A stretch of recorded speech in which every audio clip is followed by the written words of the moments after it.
Good afternoon. I'm Rhoda Grant. I co-convene the Scottish Parliament's cross-party group on commercial sexual exploitation, along with my colleague Ruth Mcguire, MSP. I'm delighted to welcome everybody to the launch of the findings of the cross-party group on commercial sexual exploitation's inquiry into sexual exploitation advertising websites.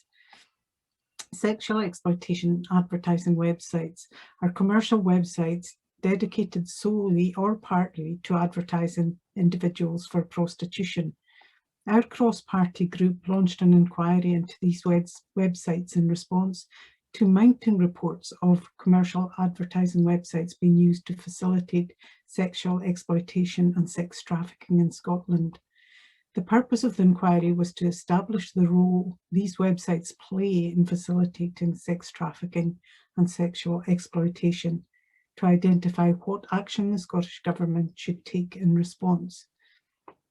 This is the first parliamentary inquiry dedicated to investigating sexual exploitation advertising websites ever conducted in the UK. I would like to thank very much all the individuals and organisations that contributed to the inquiry.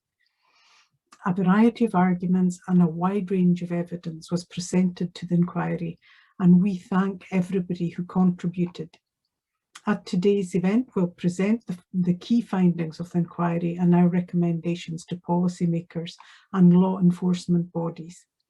I'm delighted that we're joined by an esteemed panel of speakers to share their perspectives and insights on sexual exploitation advertising websites. First, however, I'm really pleased to hand over to my colleague Ruth Mcguire to share the findings and recommendations of our inquiry. Ruth. Thank you, Rhoda. I'll just wait for the slides to come up. There they are, like magic. Okay, our inquiry into sexual exploitation websites gathered evidence using a variety of methods, including a comprehensive literature review, online analysis of the websites themselves, and a series of oral evidence hearings. The inquiry took oral evidence from a wide range of stakeholders, including survivors, law enforcement, academics, and frontline support services.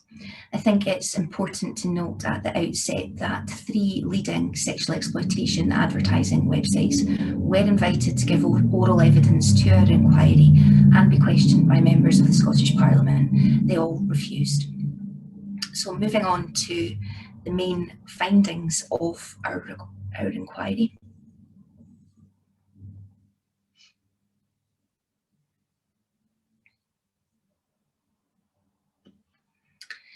Regarding the role that sexual exploitation advertising websites play in facilitating sex trafficking and sexual exploitation, we found that sexual exploitation advertising websites are a major enabler of sex trafficking and sexual exploitation in Scotland. These pimping websites have turbocharged the sex trafficking trade in Scotland.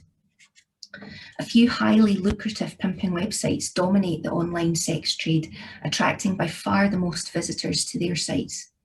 These websites concentrate and centralise demand online from sex buyers, making it quick and easy for any would-be trafficker or pimp to immediately connect with potential sex buyers across Scotland.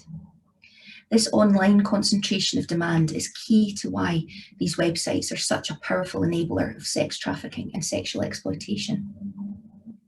Operators of the websites have no realistic or reliable way of ensuring that individuals being advertised for prostitution on their sites are not being criminally exploited by a third party.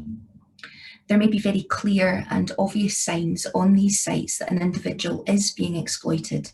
For example, a single mobile phone number may be used as the contact number for bookings on multiple different adverts. However, the absence of such an overt indicator does not mean that the individual being advertised for prostitution is not being forced, coerced, or otherwise exploited by a third party. The inquiry heard, for example, how some traffickers require women to upload their own adverts online.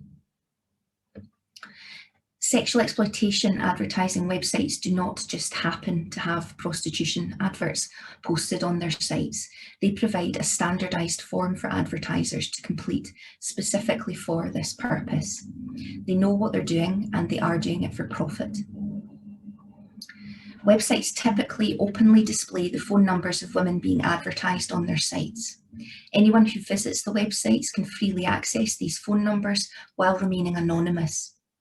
It's wholly implausible that the open, anonymised online access to the phone numbers of women being advertised for sexual exploitation or the phone numbers of their pimps and traffickers deliver any meaningful notion of safety or security to the women being advertised. Evidence to our inquiry highlighted an erroneous claim that in the absence of legal pimping websites, advertising would simply be displaced to another advertising space, such as the dark web or the streets, and that would represent a reduction in safety for the women being advertised, and as such, the website should be allowed to continue operating. Such a claim is wrong on multiple counts. Levels of supply and demand for sexual exploitation are context dependent, not constant and unchangeable. There are substantial barriers and disincentives to traffickers and sex buyers using other advertising spaces, such as public streets and the dark web. There is nothing that can be deemed safe about the open, anonymised online access to the phone numbers of women being advertised on these sites. And regardless of which space the advertising takes place in, the act that's being advertised, sexual exploitation and abuse, cannot be made safe. Importantly, any assessment of the impact that sexual exploitation advertising websites have on women's safety must take into account the wider impact these sites have on expanding the scale of sexual exploitation and the vulnerability of women and girls to such exploitation. These websites concentrate and centralise demand from sex buyers across Scotland. This ready-made, instantly accessible, open, online marketplace incentivises sex trafficking. The websites substantially lower the practical, financial and technical threshold for individual exploiters and organised criminal groups to engage in this highly lucrative crime. Quite simply, websites that incentivise and facilitate paid rape cannot be claimed to enhance women's safety. Sexual exploitation advertising websites undermine the safety of women and girls, both now and in the future, women and girls who are vulnerable to sexual exploitation. The inquiry also assessed government and law enforcement responses to these websites. We found that existing Scottish legislation fails to prevent the operation of these websites. Scotland currently lacks comprehensive legislation to prevent individuals and companies facilitating and profiting from the sexual exploitation of others. As such, these websites operate free from criminal sanction. In January 2016, approximately 1,800 adverts for sexual services were identified in a single day across 4 main websites in Scotland. On a single day in February 2021, our inquiry identified 570 escort adverts on just one of the market-leading sexual exploitation advertising websites in Scotland. Law enforcement may be able to identify some clear indicators that an individual being advertised is a victim of trafficking simply by looking at the advert. However, each of those indicators of third-party exploitation represents a failure of the traffickers to cover their tracks. The absence of overt indicators in an advert does not mean that the individual is not a victim of being trafficked for sexual exploitation. That could only be reasonably determined by conducting further investigations. These websites are a market-expanding force and they impose a substantial burden on public money and resources. These profit-making website companies externalise the financial fallout of facilitating sex trafficking and sexual exploitation and place that economic burden on the Scottish people. A single police investigation into trafficking for sexual exploitation can take multiple years to complete. The scale of sexual exploitation facilitated by pimping websites dwarfs the capacity of the police responding to it. Current UK-wide law enforcement collaboration with these websites is failing to meet its objectives. It provides political cover to the websites and underplays the level of threat posed. Evidence provided to our cross-party group has revealed that UK-wide law enforcement agencies have publicly collaborated with these websites, with the website operators publicly positioned as credible partners in crime reduction. It's the view of our inquiry that this is simply not credible, that sexual exploitation advertising websites are not and have not previously been aware of the human traffickers using their site to advertise victims. Websites have repeatedly been requested to provide data to police forces as part of criminal investigations into sex trafficking. The use of market-leading sexual exploitation advertising websites by organised crime groups has also been revealed in multiple criminal convictions of traffickers and pimps and reported in the media.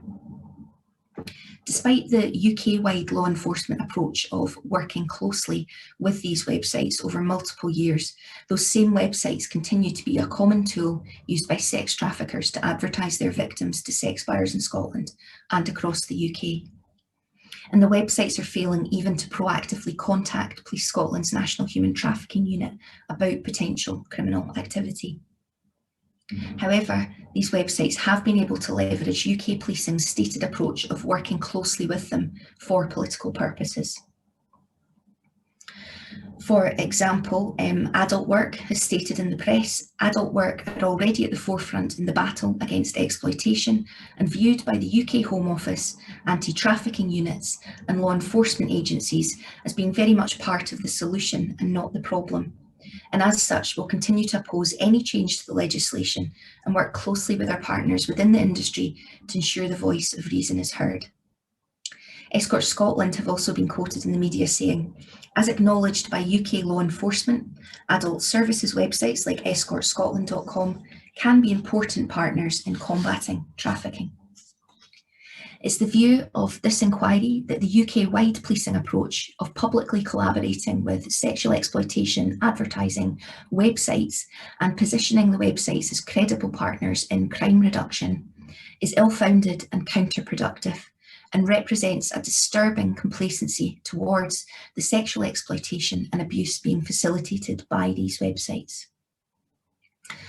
Finally, there are international precedents for legal and law enforcement action to robustly tackle sexual exploitation websites. I'm delighted that we're joined today by Rob Spector and Special Representative Valiant Ritchie, who can speak in more detail on that international action that I mentioned. So to our recommendations. As a result of our findings, our inquiry has issued recommendations relating to legislation, law enforcement, support services and education. Firstly, legislative action is needed by the Scottish Government to combat the serious threat posed by sexual exploitation advertising websites. This inquiry calls for the Government to introduce the offence of enabling and or profiting from the prostitution of another person. This would prohibit the operations of sexual exploitation advertising websites. We also call for the introduction of an offence of providing or offering money or other benefits, including food and accommodation, in return for a person performing sex acts. This would tackle the demand driving pimping websites. We would like the repeal of Section 46 of the Civic Government Scotland Act 1982 in order to prevent the victims of sexual exploitation from being sanctioned for soliciting in a public place. And we would also like to see previous convictions under Section 46 of the same Act expunged from individuals' records so that victims can recover and rebuild their lives. In terms of law enforcement, action is also needed to strengthen the law enforcement response to these websites, both now and upon the introduction of a law prohibiting pimping websites. Upon the introduction of the offence of enabling and or profiting from the prostitution of another person, enforcement action should be taken against the websites that continue to operate in Scotland in violation of the law. Enforcement action against market-leading sexual exploitation advertising websites should be prioritised. Until the introduction of the offence of enabling and/or profiting from the prostitution of another person, law enforcement agencies must fully and robustly enforce existing legislation and powers relating to the activities of these websites. All law enforcement personnel who work on matters relating to sexual exploitation, including UK-wide enforcement bodies that operate in Scotland, should receive specialist training on the nature and harms of sexual exploitation. This training must be consistent with the Scottish Government's Equally Safe strategy, which identifies prostitution as a form of violence against women. Finally, in relation to support services and education, our inquiry recommends a comprehensive, well-resourced network of holistic support and exiting services should be provided for women who are currently or have formerly been involved in commercial sexual exploitation in Scotland. Training and other relevant capacity building initiatives should also be provided for personnel in mainstream services who interact with victims of commercial sexual exploitation. All schools should adopt a whole school approach to tackling sexism and promoting equality between women and men in order to promote positive attitudes amongst young people in relation to consent and healthy relationships. In support of this, every initial teacher training provider in Scotland should include training on how to tackle sexism in schools as a core and compulsory part of their courses for trainee teachers. In conclusion, pimping websites have no place in Scotland. It's time for Scotland to lead the way and take action to end this exploitation. You can download a copy of our inquiry report, Online Pimping, from the cross-party group on Commercial Sexual Exploitation's website. Thank you very much for listening, and I'll pass back to Rhoda now.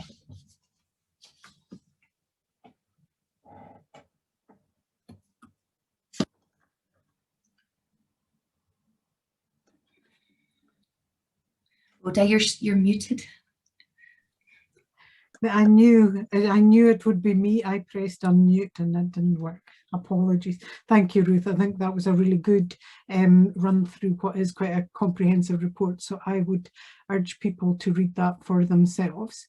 We're now going to hear from our guests who are going to share their insights on sexual exploitation advertising websites. I'm going first to Brona Andrews, who's the Operation Manager of TARA, the Trafficking Awareness Raising Alliance.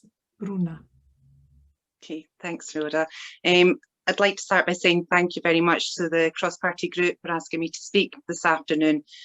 I just want to note that I think it's really important that, given the current collective focus on men's violence against women, that we use this opportunity to ensure that the harm caused to women by the sex industry is explicitly included within our current discussions and calls for systemic change to ensure fairness, justice and equality for all women caught up in systems of prostitution. I'm here today on behalf of Roots Out and the TARA service. For those who do not know us, Roots Out is a Glasgow City Council service supporting women involved in prostitution within the city, most of whom are engaged in street prostitution, but with a smaller number involved off-street. This service focuses on harm reduction and supporting women to leave prostitution when they wish to do so, and has provided services since 1989. Roots Out have worked with 73 women since April. The TARA service is funded by the Scottish Government to support women identified across Scotland where there are concerns they have been trafficked for commercial sexual exploitation. We have been supporting women since 2005. Support now includes crisis accommodation, financial support and access to health, legal and psychological services. Since April last year, we have worked with 93 women. We welcome the findings of this inquiry and share concerns around the huge growth of such websites which profit from the sexual exploitation of the women we support and enables trafficked and other vulnerable women to be hidden in plain sight and yet openly advertised to sex buyers in Scotland. Both services are acutely aware of the short and longer term impacts these sites have on women's health, recovery and dignity. Our services are focused on meeting women's crisis and longer term needs, so we would not describe ourselves as experts in such websites or as being hugely familiar with their business operations. However, we do know the impact on women of prostitution and the challenges to women's physical and psychological safety whilst involved and the barriers to women's experiences when trying to exit and recover. A scoping exercise carried out by the Glasgow Violence Against Women Partnership in 2017 highlighted that women might not be in control of the profiles written about them online, with women also telling us that whilst adverts were placed by them directly, often they were following the instructions of others that were coercing and exploiting them. A number of women Tara have supported have been aware that they were advertised on websites, with others telling us that other social media apps such as WeChat, Tinder, Facebook and Twitter have been used not only to recruit and deceive them, but to advertise them to sex buyers. Others are unaware of being advertised online, but disclose photographs being taken and express alarm at not knowing if these images are on the internet. All of these women experience harm at the hands of sex buyers and traffickers. Roots Out have worked with women who agreed to adverts being placed, but did not understand the terminology used or fully know what sexual services were expected of them. They felt unable to say no to any acts or bookings that they weren't comfortable with. Given the pandemic, Roots Out have kept a regular eye on online adverts over the last year and have noticed with interest that on one site there has been a trend for men to place adverts seeking sexual services.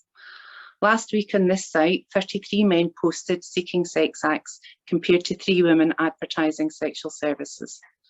Some of the less explicit examples of the adverts from men include: any female doing car meets in Glasgow Paisley, looking for ASAP, will pay fair but not OTT. You state the rates at the start to save the fence and time, not looking for AW prices. Car BJ wanted, females only, compensation to be discussed. Need a female today, must have a good mouth. I will pay good money, £50. I can't accommodate, so either your place or car. 100% genuine Scottish male. Looking for a female model for private pics, just for my own collection. No experience necessary. Must be willing to do underwear and nude. Will pay cash. We know that traffickers use a business model when trading and exploiting women, and that trafficking and pimping women for sexual exploitation remains a low risk but high profit crime.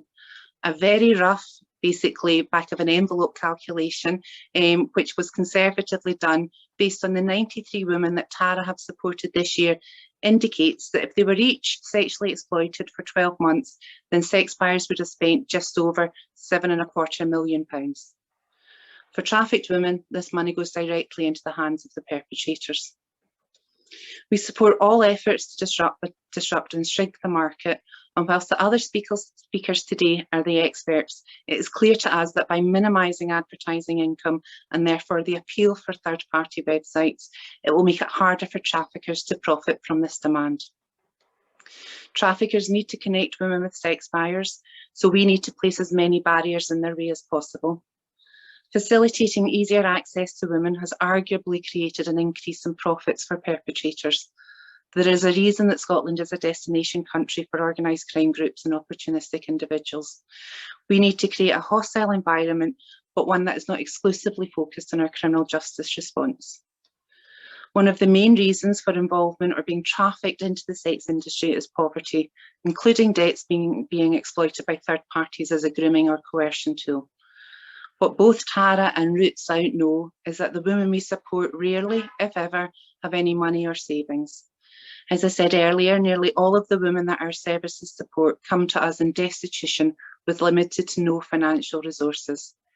They do not profit or benefit from their exploitation, so it's appalling that online third-party sites do. Disrupting the operations of such sites is essential given the serious harm caused to women, but we believe this must be undertaken within a context where specialist prevention, harm reduction and exiting support is well resourced and widely accessible across Scotland. Any approach must also make the links with wider gender inequalities alongside challenging demand for those paying for sex and disrupting the activities of organised crime groups and individual abusers who seek to profit from the exploitation of women. We wholeheartedly support the Encompass Network's proposed Scottish model to prevent and eradicate prostitution, which advocates 7 key steps necessary to create societal change and ensure women are protected and with their human rights upheld. Our aim to prevent and eradicate commercial sexual exploitation and the harm caused to women requires a comprehensive model to tackle demand and support women, placing them at the heart of our efforts, but which also takes action against the wider inequalities and systems which currently exist and enable profit from this form of violence against women. Thank you very much. Thank you very much, Brona. Our second speaker is Valiant Ritchie, who is the Special Representative and Coordinator of Combating Trafficking of Human Beings at the Organisation for Security Cooperation in Europe. Valiant, do you want to say a few words, please? Thanks very much. And let me just say it's a pleasure to be joining you all today. I'd love to start by commending you for undertaking this effort and this inquiry. This is a massive problem across the OSCE, which covers 57 countries from North America to Central Asia and the Russian Federation, and yet you are one of the few parliaments to be asking these questions. And that should be commended and celebrated. It's a matter of urgent concern that these websites be addressed, and I think as co-chair Mcguire discussed, they essentially amount to online brothels, or at least insofar as connecting sex buyers with people who are being prostituted. To provide just a moment of context on my experience and my interest in this matter, as the special representative for the OSCE, I'm tasked with supporting the 57 countries in their work to combat trafficking. And we've been looking closely at this issue of websites and mapping them across the OSCE region and discovered hundreds, if not thousands of them. What we've seen is very, very similar to what co-chair Mcguire described in her introduction. Second of all, I have the good fortune to be a prosecutor for a number of years, where my experience was also very similar to what was described in the introduction, namely that virtually 100% of my cases involved these websites near the end of my career, and they vastly exceeded our capacity to respond to. And I think that's maybe the first point that is worth emphasizing here, is that the scale that these websites facilitate in terms of exploitation is tremendous. At its height in the United States, there was some 200,000 ads a day posted in that country. Across the US, which is virtually impossible for law enforcement to meaningfully address. Now, you can argue over what percentage of those involve exploitation or not, but the point is that ferreting out the exploitation is extremely difficult and vastly, as I said, exceeds the capacity of law enforcement to deal with.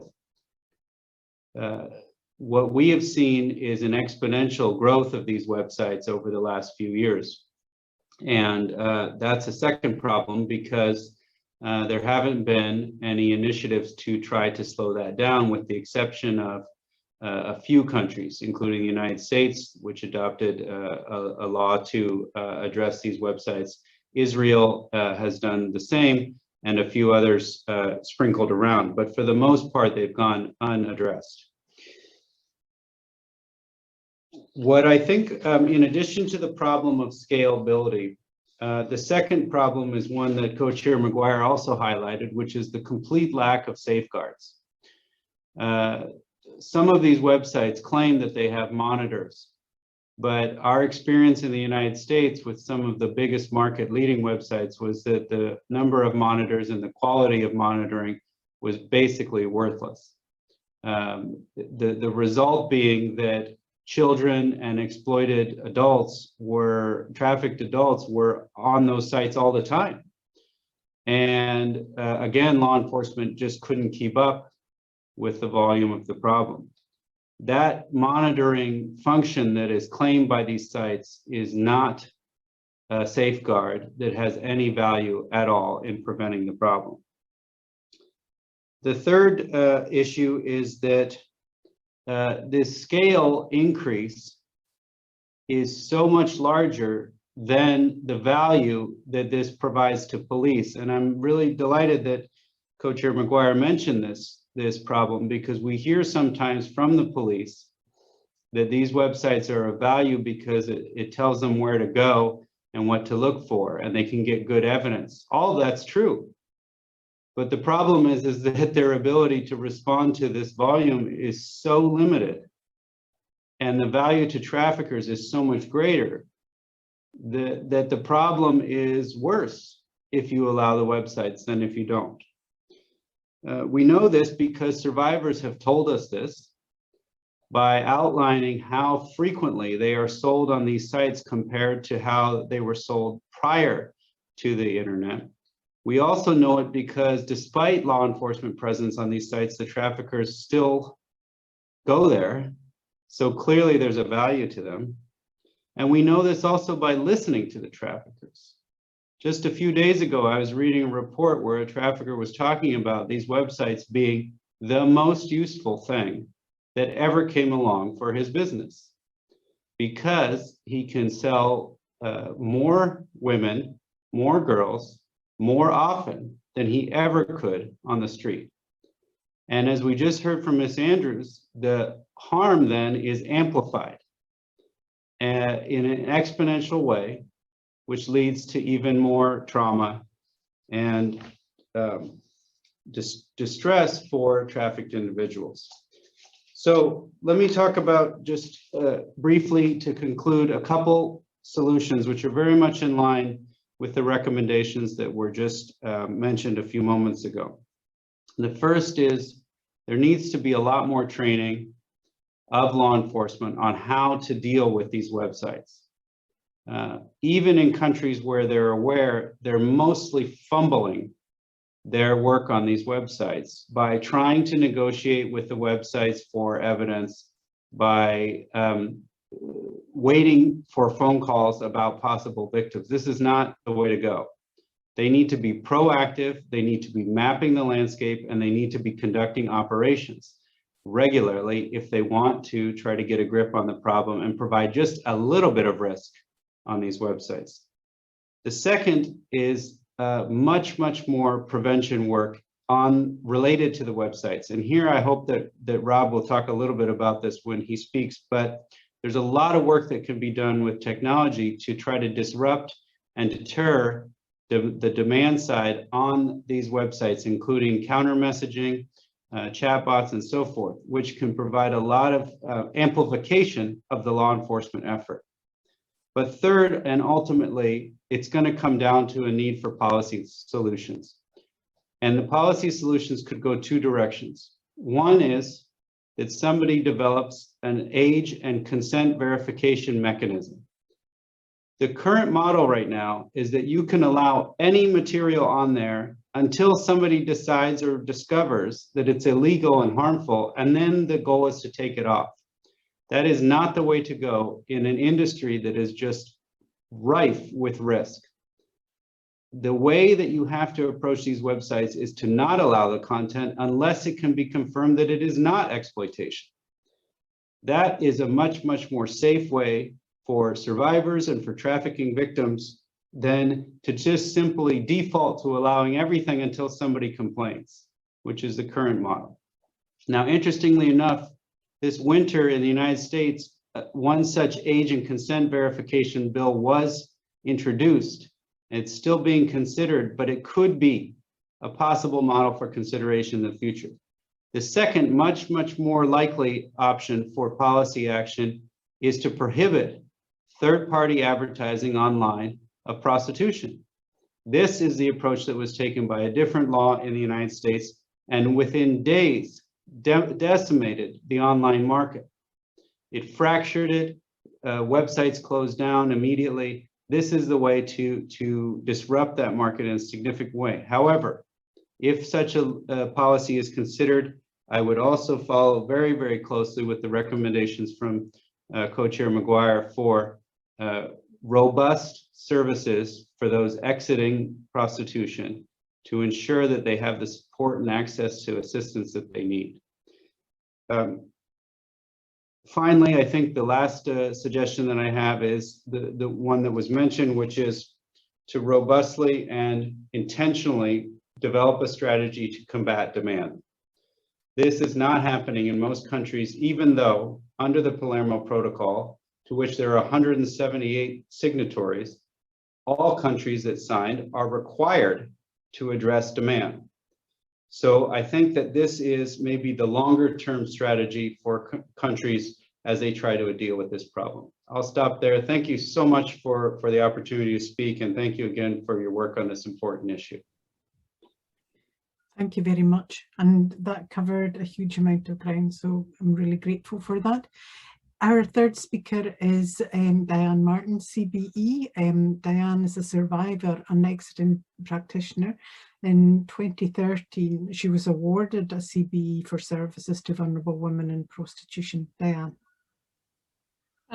Good afternoon, everyone. It's great to be here at the launch of this very important report, which is a first, and I'm glad it's Scotland's first.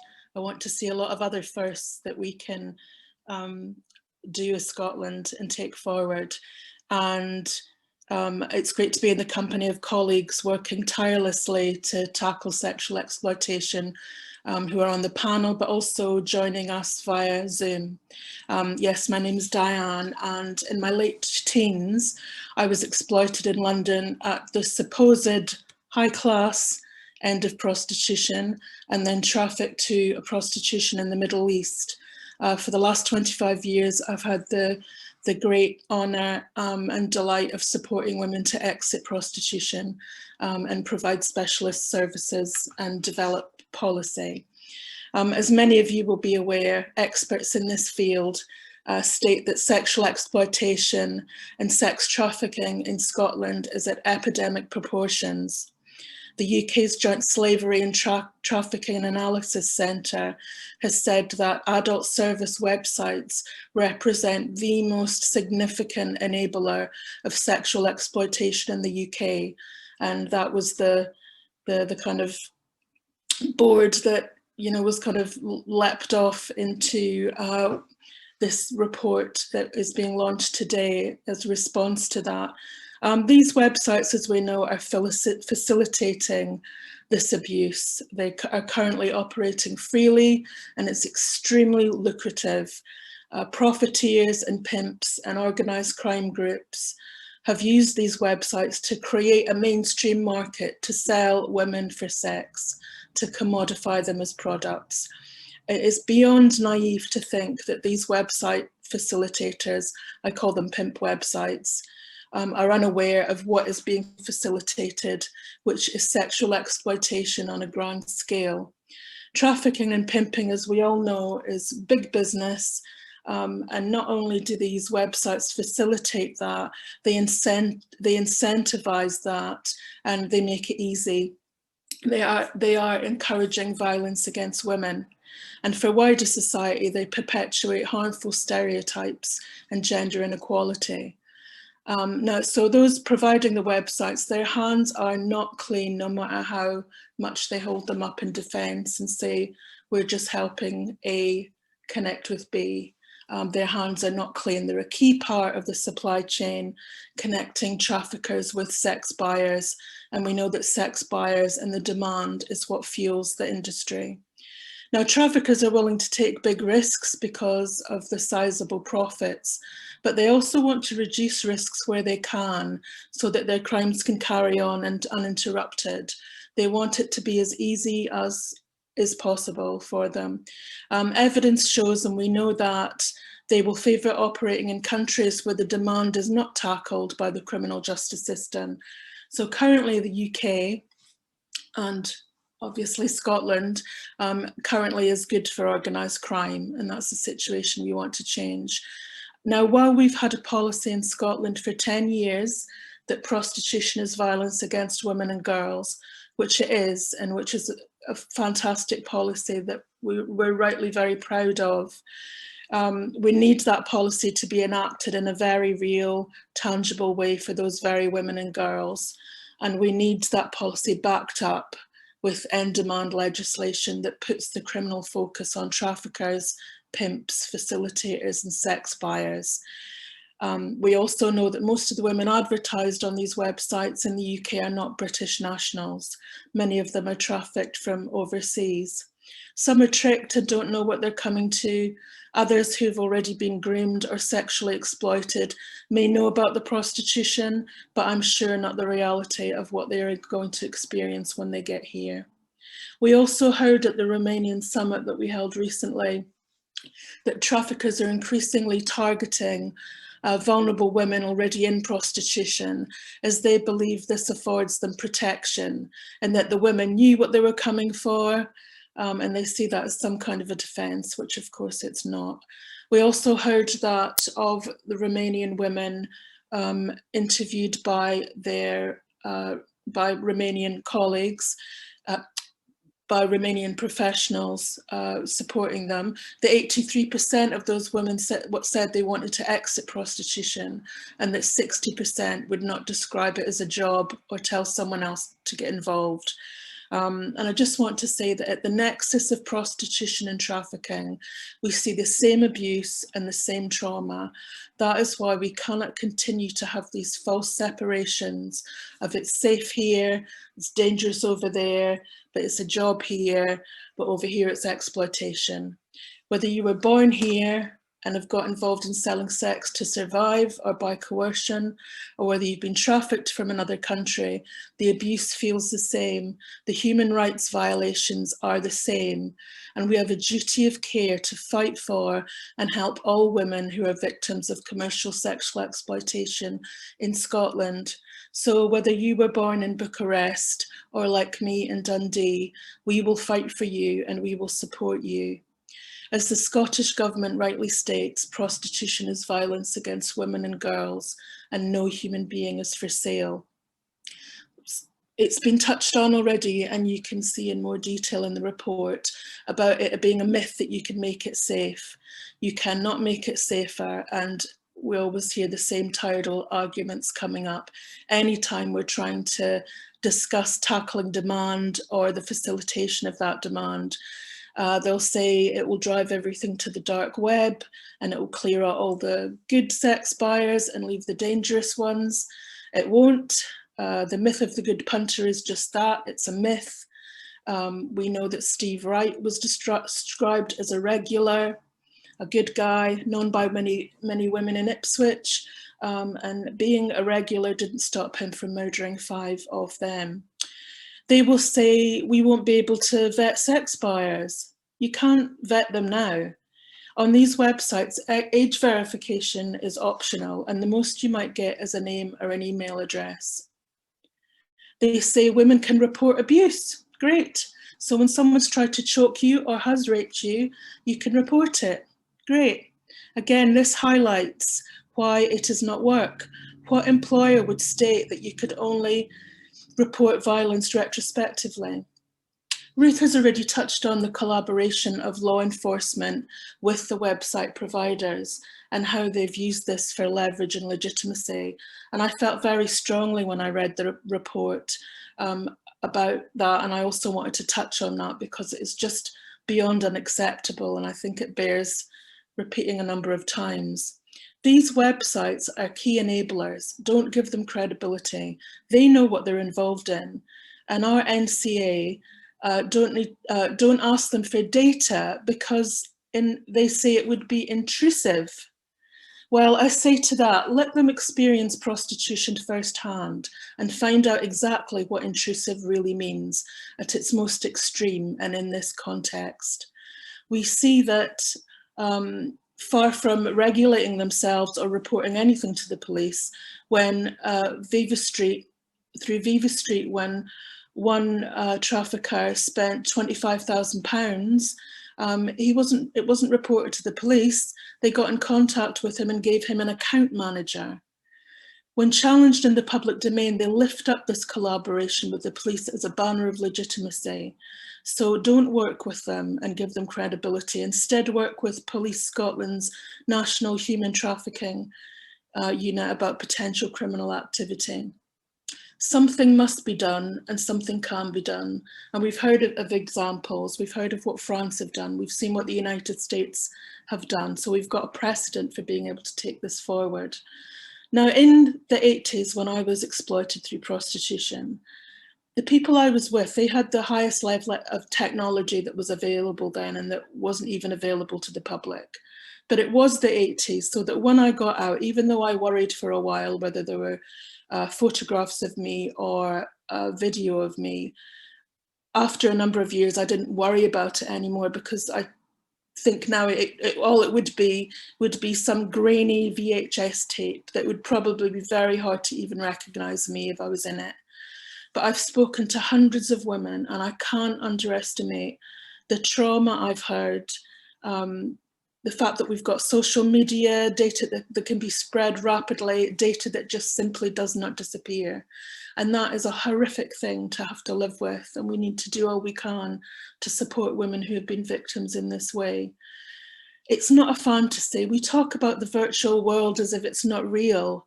That's why people can sit behind their keyboards and say vile things that they'd probably never say in front of another person. We talk about being virtual and act like it's this ethereal thing, this fantasy that has no tangible reality. Well, it does. And the very real harms are visited upon the very real bodies of women and children. These websites are encouraging and enabling what happens behind that closed door. I have listened for over 25 years to women who've experienced being behind that closed door. I was behind that closed door. The door of five-star hotels, the door of palaces, the door of diplomats and embassies. What's behind that door is entitled men who believe that paying affords them permission to do anything, to rape, to threaten, to instill fear. On many occasions, I wondered if and how I would be coming out of that same door. We need a vision for Scotland, a long-term vision, and a vision that becomes a reality that we can be proud of, that rejects women being for sale with the inherent harm that results. A reality that robustly addresses the demand by criminalising pimps and traffickers, website facilitators and sex buyers. The Scottish Government needs to draw a firm line and robustly act on these realities. And so today I wholeheartedly support all the recommendations outlined in the report being launched, and just, cheer you on as we all try to take this forward in our different domains. Thank you. Thank you very much, Diane. That was really moving, and it just shows what we can do if we put our heart into it. Our fourth and final speaker is Rob Spector, who is CEO of Child Safe AI, and he's going to talk about the impact of policing and legislative action on these websites in the US. Rob. Thank you, Co-Chair Grant, and I'd like to thank you very much for having me this afternoon. I'm well aware of the many demands on your attention this spring, and I'm grateful for your consideration from domain. Would particularly like to thank you and Co-Chair Mcguire for their leadership, along with the rest of the cross-party group on commercial sexual exploitation. Particularly thank Ms. Martin for that deeply inspiring woman. As we've explored so far this afternoon, the online ecosystems that fuel sexual exploitation are a grave and complex challenge for Scotland, indeed every nation. And I hope our perspective from Child Safe AI as a tech startup with a quantitative approach to countering human trafficking will be useful for you as you consider how to address this problem domain. For my part, I'd like to ask you for 10 minutes to supplement the perspectives you've heard so far today by considering some of the common misconceptions around the economics that drive sex trafficking.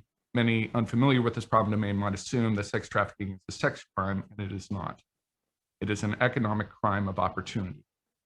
Traffickers are motivated by the rapid and effortless acquisition of wealth. That is the end.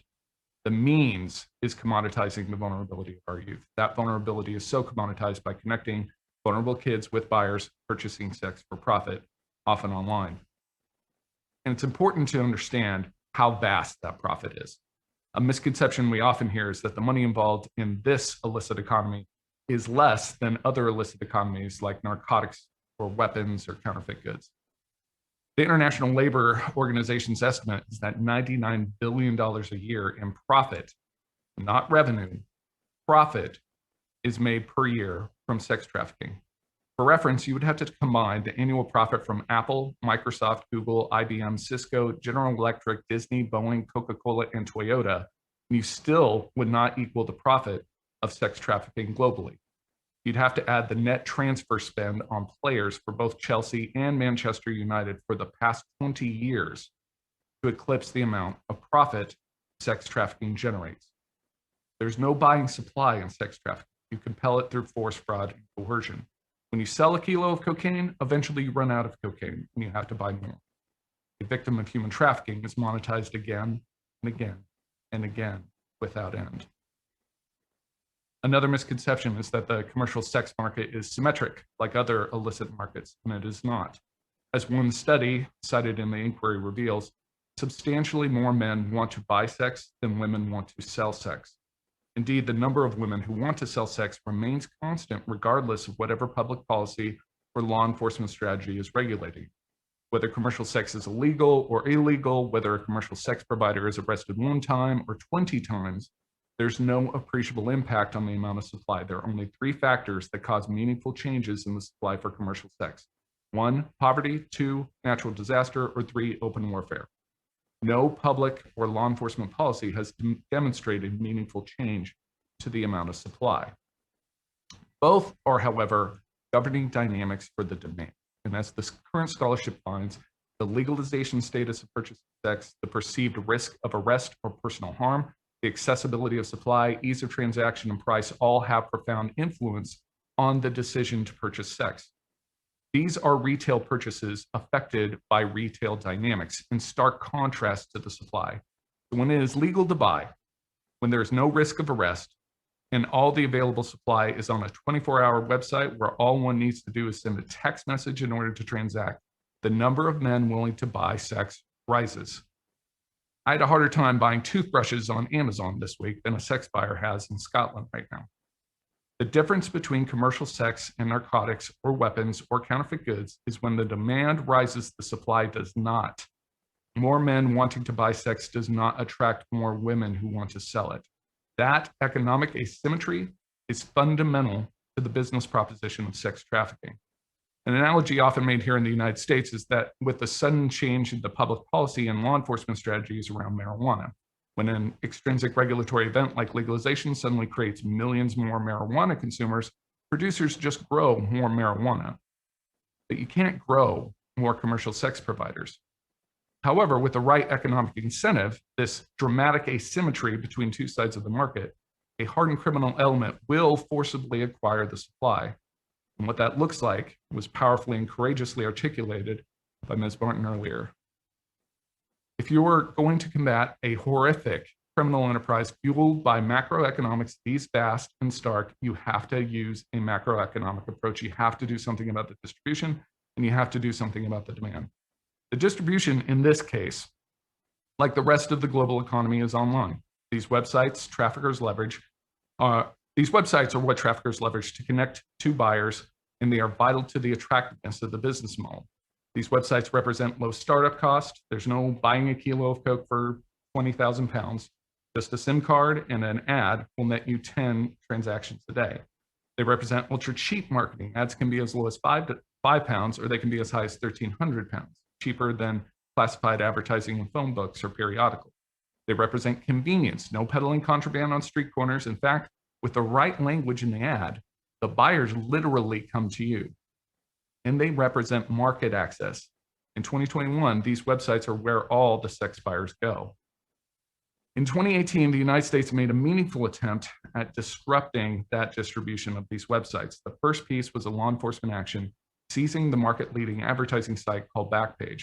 The second piece was passing legislation making similar enterprises criminally and civilly liable for sex trafficking that occurs on them. While it will remain some time for the scholarship to fully quantify the direct relationship between these actions and sex trafficking, and that scholarship will be further complicated by global macroecon events like the pandemic, we can observe in the 22 months between these 2 actions and the pandemic that there were some early indications of the effect of this disruption of distribution. First, we see that a similarly sized advertising website has not emerged as a victor. Similar to what happened with narcotics marketplaces on the dark web after the seizure of the Silk Road, commercial sex advertising in the United States remains fragmented, with 30 to 40 websites competing at any given time for different geographies, different demographies, and different market segments in the United States. Another site with the market share of Backpage has not popped back up. Second, commercial sex marketplaces did not migrate to the dark web. Dark web marketplaces that already existed before April 2018 did not see a significant uptick in advertising volumes. Providers and buyers both report in online commercial sex forums that surface web venues like dedicated commercial sex websites or consumer social media like Twitter remain the preferred distribution media for advertising. And no provider or buyer is reporting a dark web marketplace as having higher transaction volume than a surface web marketplace or consumer social media. Speed, ease of use, technical complexity, and critically, mobile device compatibility appear to be the driving factors here. This remains a retail market with a retail consumer expectation that the dark web cannot deliver. Third, buyer traffic and legitimate advertising volume is down significantly. For the leading advertising websites before the pandemic, unique visitorship individually remained 92 to 94% lower than Backpage was at its height. Providers are indicating they are receiving lower yield per advertisement, and buyers are indicating that they have to pour through 8 to 10 spam advertisements in order to find one that is legitimate. Both indicate on commercial sex forums that the market appears to be overall smaller. Fourth, website operators appear to be making dramatically less money. According to the superseding indictment, Backpage was making $150 million per year in advertising revenue before it was seized. In the indictment for City X Guide, another website that was seized under the previously mentioned legislation, prosecutors allege it was making $20 million per year, an 87% delta in revenue. Website operators are making less money. Finally, the price of commercial sex rose in the United States, and this is a significant macroeconomic observation. In our view, this is the most significant effect that we can observe. Markets where the rate for commercial sex were $100 to $150 per hour are now commonly commanding $300 to $400 per hour. And there are a few reasons why this might be. The first is the most optimistic. Buyers often refer to $100 to $150 as quote unquote Backpage prices. It is possible that a significant amount of traffic labor in the market exited, leaving consenting supply charging higher rates. The second is the Econ 101 argument. As supply falls, prices rise. This argument suggests that the total number of providers of commercial sex fell, resulting in higher prices. The third possibility is widespread collusion. This suggests that the supply for commercial sex is coordinating nationwide price fixing. This doesn't seem as likely as the rise in prices does not appear to be localized geographically, but it is possible. And the last is that increased marketing costs are passed to the consumer. With more advertising sites, there are more fees. And as a consequence, providers must charge more. And this is possible, but the unit economics that they're charging appear to outpace the additional advertising costs an individual provider is likely to incur. The costs of the advertising are still lower than the amount of increase in their hourly rate. It's certainly our hope that this event continues to be the subject of rigorous research in the future. And these preliminary findings should not be interpreted as peer-reviewed scholarship, but we can conclude that many of the predictions of the market effects of distribution disruption did not come to fruition in the United States. If you're fighting a distribution crime, which sex trafficking is, you need to disrupt distribution channels. And the early data suggests that this is an important component of any counter-trafficking strategy. I know I'm up on my time, so to conclude, I'd like to thank you for your consideration and ask you for another favor. If you're a policymaker, if you're law enforcement, if you're a journalist, or if you're a concerned Scot who cares about this issue, today, please go to punternet.com. This site is the oldest review board in the UK, and it's a buyer-owned and buyer-operated social network where the demand for commercial sex is most popular in Scotland. What you're going to see is graphic, but is needed for you to understand the demand in this market. There are 3 sides to every market: the supply, the distribution, and the demand. We don't have enough time in this setting to talk more about the demand. However, I'd like you to see them for yourself. Any web browser, just go to punternet.com and read what the buyers have to say about what they describe as this hobby.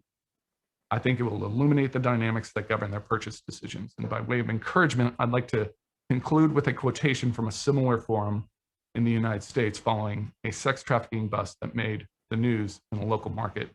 This buyer on this forum says, "It's up to you, the customer, to realize the properties of a place when you provide your patronage. You should have ethics. You should be following your own ethics. Just because you buy the Tyson chicken and it's chicken doesn't make it ethical. Once you eat that chicken, you're eating growth hormones and contributing to a culture of treating chickens poorly, making living things with feelings into nothing but a profit-turning machine with no actual life. As the consumer, it's up to you to make sure the chicken came from an ethical source that repaid its sacrifice with a good life. Screen your chicken, make sure you're buying organic, free range, and that you can at least be morally, ethically sound in your judgment of its setting and condition." This is a sex buyer describing the women he's transacting with as chicken. You have it in your ability to control how many of these men your local economy is producing. And I thank you for bearing that in consideration as you confront this complex problem. Thank you very much. There is an awful lot of information there, and I want to thank our very, very knowledgeable panel. I think they've given us all food for thought that we need to take away and think about, and I think that adds to this report. So thank you so much to our speakers, to Brona Andrews, Special Representative Valiant Ritchie, Diane Martin Cbe, and Rob Spector. Thank you all for those wonderful presentations. Can I also just take a moment to thank UK Feminista, Kat Banyard and Nina Humphreys, who without their help we wouldn't be able to publish this document today. So a big thank you to them. Can I also thank Jackie Stoyle, Kate Fry and all the members of the cross-party group who have been so supportive during this inquiry. Can I also thank all the witnesses that give evidence to our inquiry? Without them, we wouldn't be able to publish this report. And I know that took time and effort, so I'm very grateful to them. We hope that this inquiry will drive change and help to ensure that no one is for sale in Scotland. And I really hope that this will shine a light on what goes on pretty much under our noses and that we need to deal with. As Ruth said, the inquiry report Online Pimping can be downloaded from the cross-party group on Commercial Sexual Exploitation website, and I would urge you to do that. It is quite a complex document with a lot of food for thought, and I think a way forward that we can do something in Scotland to stop this exploitation. Can I also thank all of you for joining us today, and I hope that you take away something from this report and that you join us in fighting this exploitation to stop it in Scotland. Thank you.